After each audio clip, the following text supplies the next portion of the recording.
اللہ مجھے دنیا میں فلاں چیز دے دے، فلاں چیز دے دے، فلاں چیز دے دے، اللہ فرماتا ہے دے دیا جائے گا تمہیں، جیسے مانگتے ہی رہتے نا میرے عزیزو۔ اسی لیے کہتے ہیں نا خالی دنیا مت مانگو۔ دنیا کیا ہے؟ یہ سب مانگنا کہ میرا بزنس، میری تجارت، میری جائیداد، میری پراپرٹی، میری زمین، میرا فلاں یہ بڑھتا جائے بڑھتا جائے، یہ دنیا ہی تو مانگ رہے ہو آپ۔ اور اللہ فرماتا ہے جس نے ہم سے آخرت مانگی ہم اس کو دنیا بھی دیں گے اور آخرت بھی دیں گے۔ اسی لیے دوسرے پارے میں اللہ نے فرمایا فَمِنْهُمْ مَنْ يَقُولُ رَبَّنَا آتِنَا فِي الدُّنْيَا وَمَا لَهُ فِي الْآخِرَةِ مِنْ خَلَاقٍ، جنہوں نے یہ کہا نا ربنا آتنا فی الدنیا، اے ہمارے رب دنیا میں ہمیں کچھ دے دے، اللہ فرماتا ہے دے دیا جائے گا۔ وَمَا لَهُ فِي الْآخِرَةِ مِنْ نصیب، اور آخرت میں ان کا کوئی حصہ نہیں ہوگا۔ من خلاق، آخرت میں کوئی ان کا حصہ نہیں ہوگا۔ وَمِنْهُمْ مَنْ يَقُولُ رَبَّنَا آتِنَا فِي الدُّنْيَا حَسَنَةً وَفِي الْآخِرَةِ حَسَنَةً وَقِنَا عَذَابَ النَّارِ أُولَئِكَ لَهُمْ نَصِيبٌ مِّمَّا كَسَبُوا۔ اللہ فرماتا ہے اور جنہوں نے کہا اے ہمارے رب ہمیں دنیا میں بھی اچھائیاں دے دے اور آخرت میں بھی اچھائیاں دے دے، رب فرماتا ہے، اور جنہوں نے یہ کہا اے اللہ ہم کو عذاب دوزخ سے بچا لے، رب فرماتا ہے یہ وہی لوگ ہیں جنہوں نے حقیقت میں حصہ حاصل کر لیا، آخرت بھی مانگ لیا، دنیا بھی مانگ لیا۔ دعا میں ہمیشہ یہی کیا کرو کہ اللہ ہماری آخرت اچھی کر۔ یہاں مانگ کر کے کتنا لے لو گے؟ کتنا لے لو گے؟ کتنے دن تک؟ چلو آج آپ نے صحت مانگی، اے اللہ مجھے صحت عطا کر، طبیعت اچھی رکھ، اچھی بات ہے، لیکن کتنے دن تک رہو گے؟ 80 سال، 100 سال؟ 80 سال کے بعد جب بال سفید ہونے لگیں گے تب پھر تم یہ مانگو گے کہ اللہ پھر میرے بال کالے کر دے۔ پیٹھ جھکنے لگے گی تب یہ کہو گے کہ اللہ میری کمر سیدھی کر دے۔ دانت جھڑنے لگ جائیں گے کہو گے پھر اے اللہ میرے دانت صحیح کر دے۔ نظام ہے کائنات کا، صحت کو جانا ہے تو جو جانے والی چیز ہے اس کو ہی ہم مانگ رہے ہیں، جو ہم سے رخصت ہونے والی چیز ہے وہی ہم مانگ رہے ہیں۔ اولاد مانگ رہے ہو یہ بھی چھوٹنے والی چیز ہے، یہ ہم سے چھوٹنے والی چیز۔ ہر وہ چیز مانگتے ہیں ہم یہاں پر جو ہم سے رخصت ہونے والی ہے، اور جو ہمیشہ رہنے والی ہے وہ جنت ہے، اس کا سوال کیوں نہیں کرتے؟ اور ایک امام شیخ سعدی رحمۃ اللہ علیہ کی کتنی پیاری بات ہے، سنو۔ فرماتے ہیں موت سے بچنا ممکن ہے کسی کو؟ بتائیں کوئی بچ سکتا ہے؟ پاسبل ہے؟ موت سے بچنا کسی کے لیے بھی ممکن ہے؟ نہیں ہے، سب کو پتہ ہے، سب کو پتہ ہے امپاسبل، لیکن اس کے باوجود بھی بچنے کے لیے 1000 دوائیاں کھاتے ہیں ہم۔ سب کو معلوم ہے کہ موت سے نہیں بچتے ہیں، لیکن اس کے باوجود بھی بچنے کے لیے ہم روز کچھ نہ کچھ کر رہے ہیں۔ ہم اپنے جسم کو صحیح کرتے ہیں یا بیماریوں کو صحیح کرنے کے لیے پیسہ بھی بہاتے ہیں، سب کچھ کرتے ہیں۔ ہمیں پتہ ہے کہ ہم نہیں بچ سکتے پھر بھی خرچہ کرتے ہیں۔ شیخ سعدی کی سوچ دیکھو، فرماتے اور انسان کو یہ پتہ ہے کہ جہنم سے بچنا ممکن ہے، موت سے بچنا تو ممکن نہیں، لیکن دوزخ سے بچنا ممکن ہے۔ کیا سب کے اوپر کمپلسری ہے جہنم میں جانا؟ نہیں۔ تو جس سے بچنا ممکن ہے اس کے لیے کوشش بھی نہیں کرتا، اور جس سے بچنا ممکن ہی نہیں اس کے لیے روز کوشش کرتا ہے۔ یہ کیسی سوچ ہے انسان کی؟ موت سے نہیں بچ سکتے، کوشش ٹھیک ہے تم دوائیاں کرتے رہو، لیکن کوشش یہ کرو کہ اللہ مجھے دوزخ سے بچا لے، مجھے آخرت کے عذاب سے بچا لے۔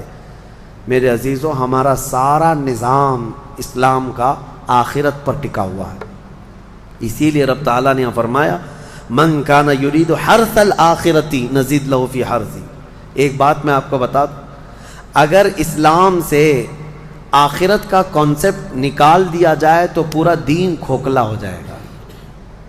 یعنی پھر کس چیز کے لیے کر رہے ہو تم؟ نماز کیوں پڑھ رہے ہو؟ چوری سے کیوں بچتے ہو؟ شراب کیوں نہیں پیتے؟ ہر چیز کا تعلق تمہارا آخرت سے جڑا ہوا ہے، آخرت سے۔ کیوں؟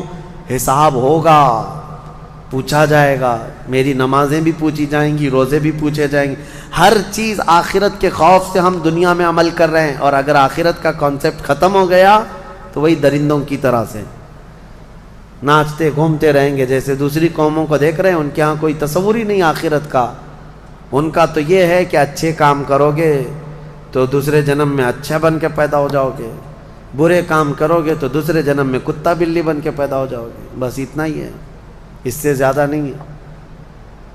پھر بھی کچھ لوگوں کے ہاں ہے سورگ اور نرگ کا، لیکن وہ بھی اتنا یقینی نہیں ہے، اتنا یقینی نہیں ہے جتنا تمہارے لیے ذہن میں یقینی جنت اور دوزخ کا تصور ہے، یہ دوسروں کے ہاں نہیں ہے۔ اسی لیے میرے عزیزو، آخرت کے تصور کو اتنا مضبوط بٹھاؤ، اتنا مضبوط بٹھاؤ۔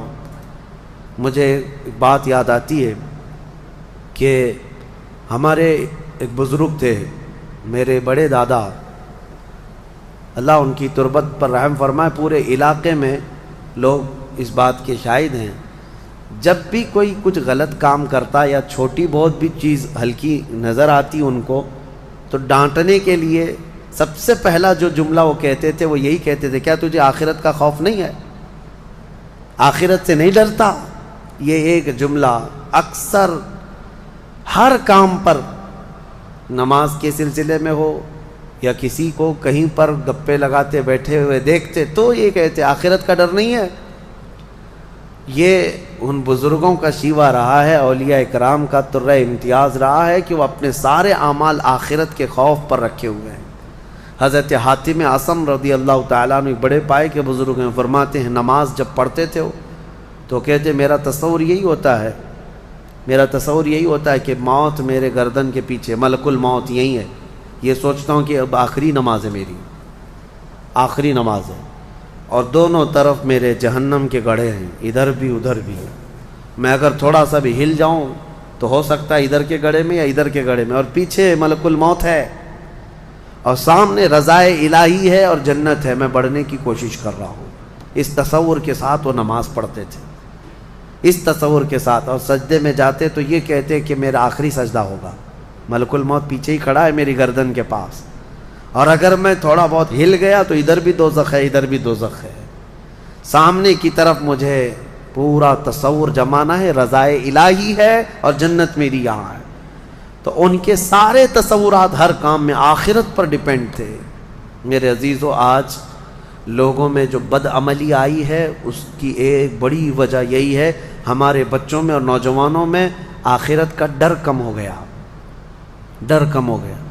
یہ جتنے بھیانک بھیانک گناہوں میں آج ملوث ہیں، ان کو ڈر نہیں ہے، ان کو خوف نہیں ہے۔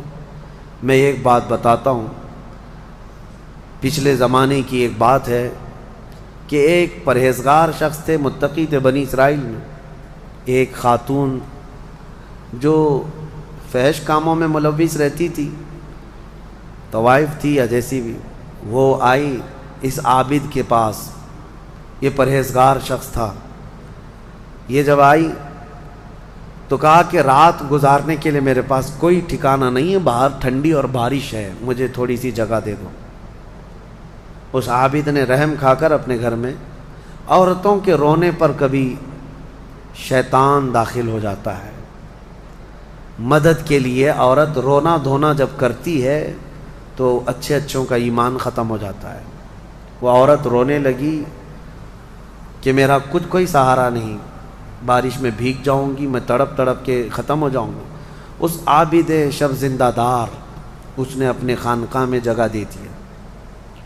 جب رات ہو گئی تو وہ عورت آئی اس کے سامنے آئی اور عریانیت کے ساتھ عجیب و غریب حرکتیں کر کے اس کو گناہ پر ابھارنے لگی۔ وہ عابد تنہا تھا، وہ قریب آیا، اس کے بعد پوچھا کیا چاہتی ہے؟ کہا چل کوئی نہیں ہے رات میں، کوئی نہیں ہے، ہم لوگ اپنے جسموں کی سکون حاصل کر لیں۔ اس عابد نے کہا کہ ٹھیک ہے، میں اس سے پہلے تھوڑی دیر میں بھی آتا ہوں، خواہش ہے تیرے ساتھ آ جاتا ہوں، سوتا ہوں، لیکن اس سے پہلے میں دیکھتا ہوں۔ اس نے کیا کیا، گھر میں جو چراغ جل رہا تھا، بہت اس وقت مشعل جلائے جاتے تھے، کرنٹ تو نہیں، لائٹ نہیں، مشعل جو جلائے جاتے تھے، اس نے وہ مشعل کو قریب کیا، پہلے اس میں اپنی انگلی لگایا تو چمڑی جل گئی، ہاتھ جھٹکنے لگا۔ وہ خاتون تیار کھڑی تھی، پوچھنے لگی کہ کیا کر رہا ہے؟ کہا رک جا، دیکھ رہا ہوں۔ تھوڑی دیر کے بعد دوسری انگلی آگ میں لگایا، چمڑی جل گئی۔ پھر اس کے بعد وہ اسی طرح جلاتا رہا انگلی کو۔ اس خاتون نے پوچھا کہ کیا کر رہے ہو تم؟ اس عابد نے کہا میں دیکھ رہا ہوں، اس آگ کو میں برداشت کر سکتا ہوں تو پھر ٹھیک ہے، میں یہاں مزے بھی کر لوں گا، اس لیے کہ جہنم کی آگ اس سے 70 گنا زیادہ تیز ہے، میں نے سنا ہے، دیکھ رہا ہوں کہ یہاں کی آگ میں برداشت کر پاتا ہوں۔ 2 انگلیاں سامنے کیا، 3 انگلیاں کیا، 4 انگلیاں جب مشعل میں لگایا تو پورا چمڑا جل کر کے صرف انگلیوں کی ہڈیاں کالی ہو کر رہ گئیں، ہاتھ پورا چمڑا لٹک گیا، پورا ختم ہو گیا، ہاتھ پورا جلا رہ گیا۔ وہ عورت چیخ مارنے لگ گئی کہ کیا کر رہا ہے، چمڑے کے جلنے کی بو آنے لگ گئی۔ اسی اثنا میں وہ عورت چیخ مار کر کے باہر نکلتی ہے کہ بچاؤ مجھے، بچاؤ، یہ پاگل ہو گیا، پاگل ہو گیا۔ بادشاہ کی پولیس وہاں سے گزر رہی تھی، آئی اور اس نے پوچھا کہ کیا ہوا ہے؟ کہا کہ اس عابد نے میری عزت پر حملہ کر دیا۔ تو پولیس اندر گھس گئی، دیکھا تو یہ بیٹھا ہوا تھا، اب آؤ دیکھا نہ تاؤ، حملہ کر دیا اس پر۔ لوگوں کو باہر پتہ چل گیا کہ ایسا ایسا ہوا ہے، ایک عورت آئی تھی اور اس پر عابد رات کو تنہائی میں اس کے ساتھ منہ کالا کر رہا تھا۔ تو لوگوں نے مارنا شروع کیا، اتنا مارا کہ وہ عابد مر گیا، انتقال ہو گیا، ختم ہو گیا۔ اب مسئلہ یہ ہے کہ اب لوگوں میں یہ بات پھیل گئی کہ اتنے سالوں جس کو ہم نے عبادت میں دیکھا تھا وہ ایک عورت کے چکر میں آخری وقت بہک گیا اور منہ کالا کر لیا۔ اب اس کے بعد اس کو اٹھاتے ہیں، اٹھا کر کے قبرستان میں جب دفن کرنے کے لیے رکھا گیا، قبر میں جیسی رکھتے ہیں اس قبر میں تیز خوشبو بھر چکی ہے، ہر جگہ سے خوشبو کے جھونکے آ رہے ہیں۔ لوگوں نے کہا یہ بدکار آدمی کی قبر میں اتنی خوشبو کہاں سے آ رہی؟ اس کو دفن کر دیا اور یہ بات مشہور ہونے لگ گئی۔ بادشاہ خود بھی آیا، پوچھا یہ کیا مسئلہ کیا ہے؟ تو لوگوں کو جب یہ بات سمجھ میں نہیں آئی تو علماء کو بلایا گیا اور پوچھا گیا کہ کیا مسئلہ ہے؟ کہا گیا کہ یہ بدکار نہیں ہو سکتا، یہ اللہ کی رضا میں انتقال کیا ہے۔ اس خاتون کو پکڑ کر لایا گیا، پوچھا گیا کہ کیا کیا معاملہ ہوا تھا، سچ بتا۔ اس عورت نے بتایا کہ اس کا کوئی مسئلہ نہیں تھا، یہ ڈرتا رہا اللہ سے اور آخرت سے ڈرتا رہا، اور رات میں یہ بیٹھ کر کے اپنی انگلیاں جلا لیا تھا، اور یہ کہتا تھا کہ میں دیکھتا ہوں دنیا کی آگ سے میں برداشت کر پاتا ہوں تو ٹھیک ہے میں تیرے ساتھ مزہ کروں گا، نہیں تو پھر آخرت کا عذاب اس سے بھی بڑا سخت ہے۔ وہ یہ کہتا رہا اور میں بھاگ کر گئی، اتنے میں لوگ آئے اور اس کو مار دیے۔ بادشاہ نے پوچھا کہ دیکھو اس کو پھر سے نکالو، نکالا گیا۔ اس خاتون کے بتائے ہوئے اعتبار سے جب دیکھا گیا تو اس کا ہاتھ جلا ہوا ویسے ہی موجود تھا، جلا ہوا ہاتھ ویسے ہی موجود تھا جیسے اس عورت نے واقعہ سنایا تھا۔ پھر لوگوں نے بہت توبہ کی کہ اس کو مارنے کا کیا گناہ تھا، اس کا جرم تھا، لیکن بہرحال وہ شہید تھا۔ اس حکایت کو نقل کر کے فرماتے ہیں صاحب حکایت کہ یہ وہ لوگ تھے جن کا ہر کام آخرت سے جڑا ہوا تھا، وہ ایک حرکت بھی کچھ ان کو دنیا میں ڈگمگ نہیں کرتی، ان کے پاؤں کو نہیں پھسلا پاتی۔ کیوں؟ وہ ڈرتے اس بات سے تھے کہ آخرت میں کیا ہوگا، آخرت میں کیا ہوگا۔ میرے عزیزو، میں آپ کو بتاؤں زنا کی جو سزا ہم نے بتائی تھی، اس سے قبل بھی میں نے بتایا، کوڑے مار دیے جائیں 100 یا سنسار کر دیے جائیں، یہ آخرت میں دی جانے والی سزا کا 100واں حصہ ہے، اس سے 100 گنا زیادہ سزا وہاں پر قیامت میں۔ تو پھر وہ کیسی ہوگی سزا؟ پھر 100 گنا زیادہ سزا کیا ہے؟ اسی لیے فرمایا گیا جہنم کا ہلکا عذاب۔ پوچھا گیا حضور سے سب سے کم عذاب کیا ہوگا؟ سب سے کم کسی کو عذاب دیا جائے گا اگر دوزخ میں تو کیا ہوگا؟ فرمایا گیا کہ اس کو آگ کی جوتیاں پہنائی جائیں گی جس کی گرمی سے اس کا بھیجا پک کر کے ابل رہا ہوگا۔ یہ سب سے ہلکا عذاب ہے دوزخ کا۔ پھر جہاں اللہ نے عذاب علیم کہا، عذاب عظیم کہا، عذاب مہین کہا، دردناک عذاب، بڑا عذاب، ذلت والا عذاب، تو پھر وہ کیسا ہوگا؟ بہرحال خلاصہ کلام میرا یہ ہے، آج ہم نے تلاوت میں یہی پایا کہ اے لوگو تم آخرت کے تصور پہ جیتے رہو، دنیا فانی ہے، دنیا فانی ہے، حساب کا ایک دن آئے گا۔ فَمَن يَعْمَلْ مِثْقَالَ ذَرَّةٍ خَيْرًا يَرَهُ وَمَن يَعْمَلْ مِثْقَالَ ذَرَّةٍ شَرًّا يَرَهُ۔ اللہ فرماتا ہے جس نے رائی کے دانے کے برابر نیکی کی وہ بھی دیکھے گا قیامت کے دن، اور جس نے رائی کے دانے کے برابر برائی کی وہ بھی قیامت کے دن دیکھے گا۔ آخرت آخرت آخرت، اپنے بچوں میں بھی ڈر اسی بات کا ڈالو کہ اللہ کریم کے ہاں حساب ہونا ہے، اللہ کے ہاں حساب ہونا ہے۔ آپ کو بتائیں وہ صحابی رسول جو گھر فجر کی نماز دوڑ کر کے چلے جاتے تھے، حضور کے پیچھے نماز پڑھتے تھے، کیوں؟ صحابہ اکرام نے ان کی شکایت کی تھی کہ یا رسول اللہ یہ نماز پڑھ کے اتنی تیزی سے بھاگ جاتے۔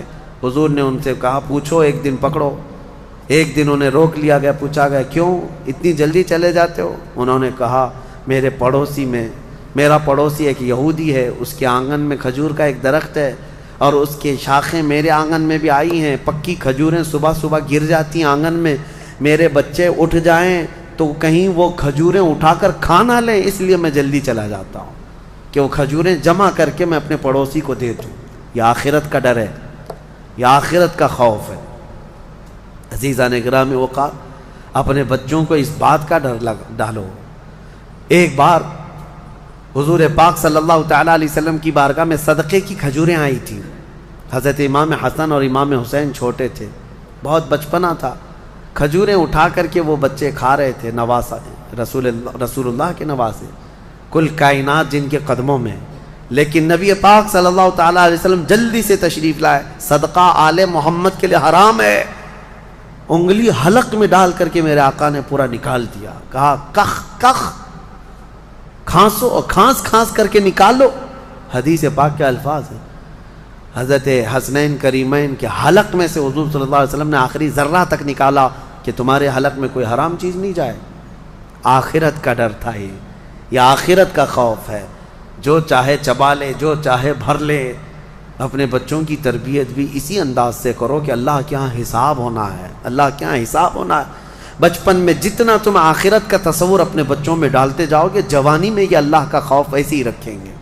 الحمدللہ آج مجھے فخر ہوتا ہے، کچھ نوجوان آتے ہیں اس بات کا سوال کرتے بھی ہیں کہ ان کی نوکری میں فلاں چیز ہوتی ہے، یہ میرے لیے حلال ہے یا نہیں، ورنہ آج کے اس پرفتن دور میں کون پوچھنے والا ہے؟ کون پوچھتا ہے؟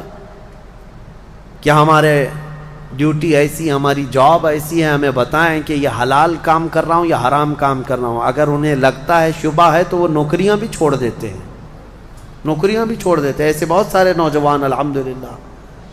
یہ ہوتا ہے آخرت کا خوف جب سوار ہو جائے ذہن میں تو اسے خود بخود یہ فکر ہی سیدھا کر دیتی ہے، کسی اور کی تقریر کی بھی ضرورت نہیں۔